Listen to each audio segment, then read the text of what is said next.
Good day everyone. We are Introspective and welcome back to another video of the top-down shooter tutorial series. Today we will be discussing how to implement animations within your player model and enemies. The first one that we will tackle is the player model. First of all, let's just go ahead and go to window, go to animation, and then open the animator component. But here we already have it set up. Let me go here. It should look like this on your own. However, in my case, I already have 3 animations here, but in yours, it won't appear as such.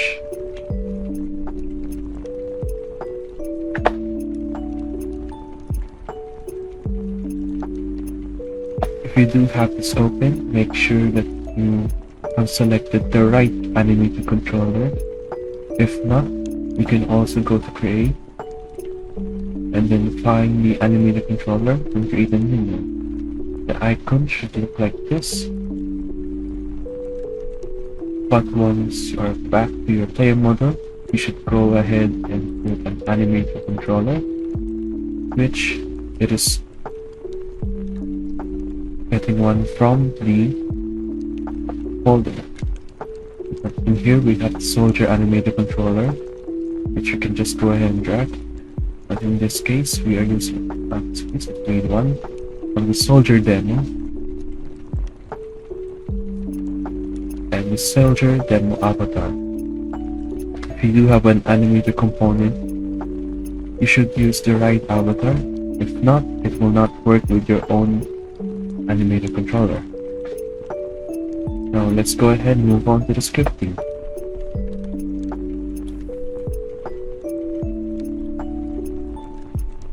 First one we have is the movement script. Here you can find the animator component, and then somewhere at the update, fix update, you can find the animator self-flow speed movement magnitude, in which we should return back to the animator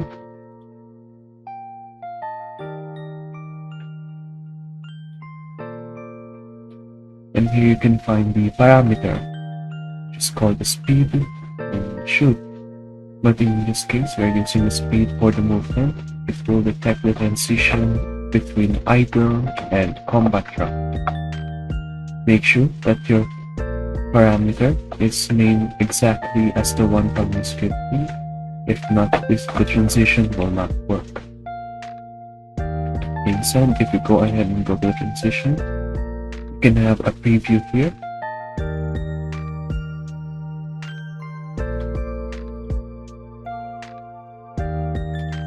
If you wish for a more seamless transition, just uncheck past exit time. But the main primary thing you have to worry about is the conditions. As you can see, we have the speed parameter here with a value that should be greater than 0 in order to trigger the transition from idle to combat run.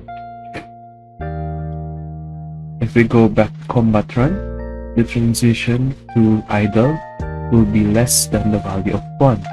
This is because as idle, the magnitude is decreasing into 0. If we can see at the preview, it will look like this.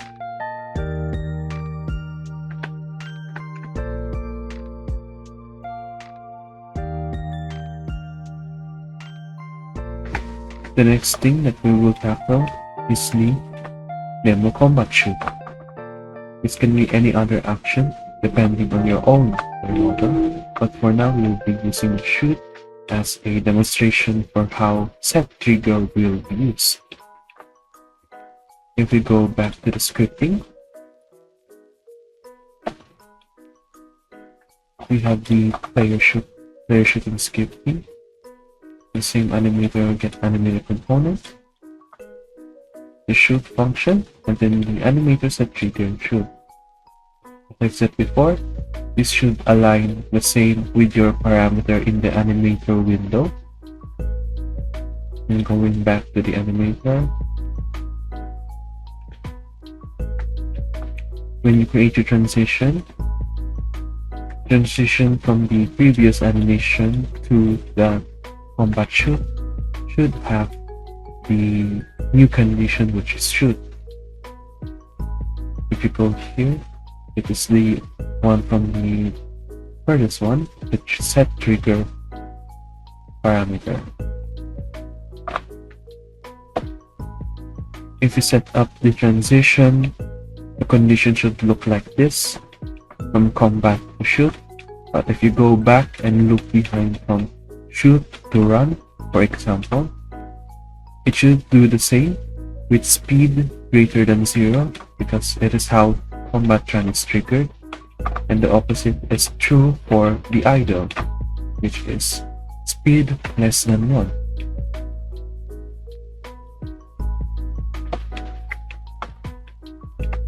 It also depends on your other actions if you're using set boon and other sorts of trigger. For example, you create a new parameter.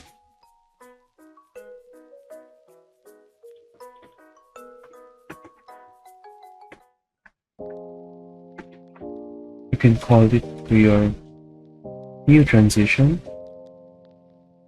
and it will look like this. Since it is a bool parameter, it will look as true or false.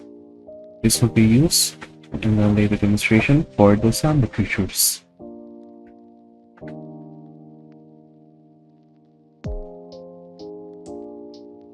Now I'll be showcasing how it should look like when the game is running.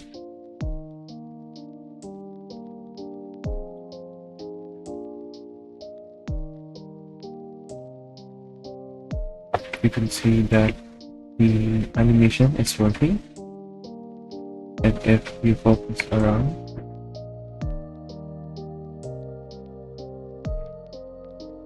you can see the shooting animation whenever a bullet goes out.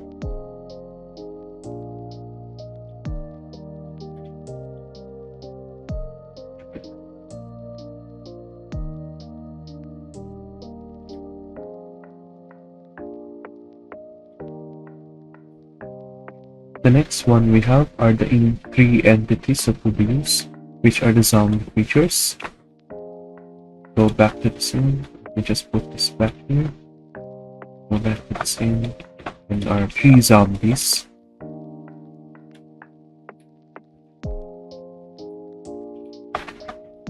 Each one of them is using a different avatar based on the asset that we imported from the asset store.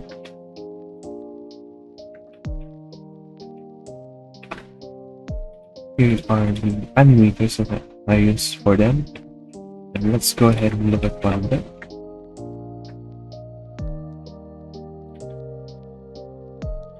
We passed down the animator. As you can see, it is simple for this one. It has a walk and run transition. In this case, we are using a bool parameter. If we go ahead and look at scripting,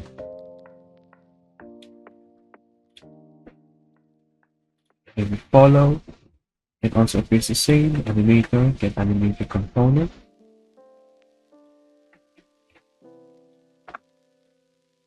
And then it checks the magnitude of which your zombie is going at. When it triggers from 0.1, it is running. But if not, it will be set to false, which is the idle.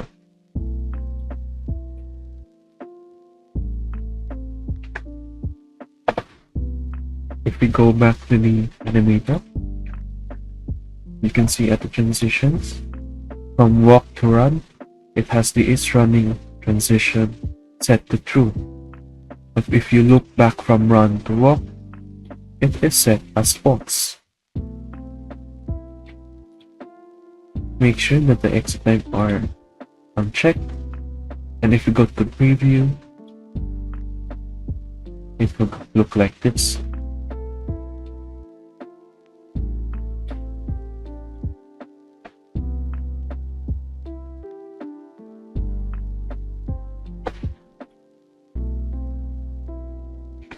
if you go to the actual game scene, this will appear like this.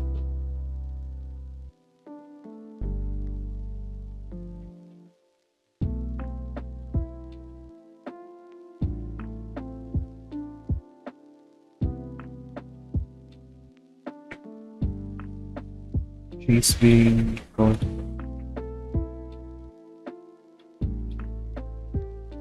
And as you can see, this one is walking. And now they're killed.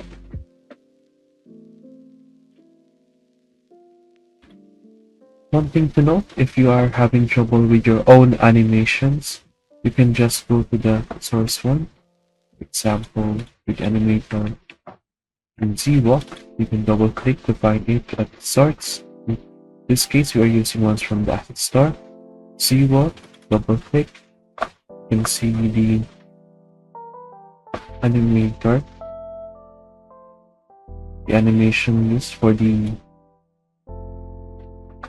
walking animation,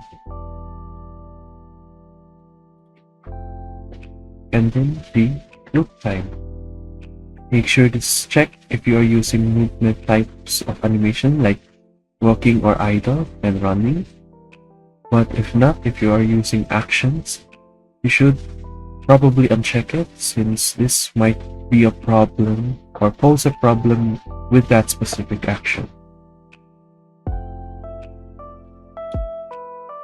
That being said, thank you guys for watching, and that is all for the animation segment of the tutorial. Goodbye.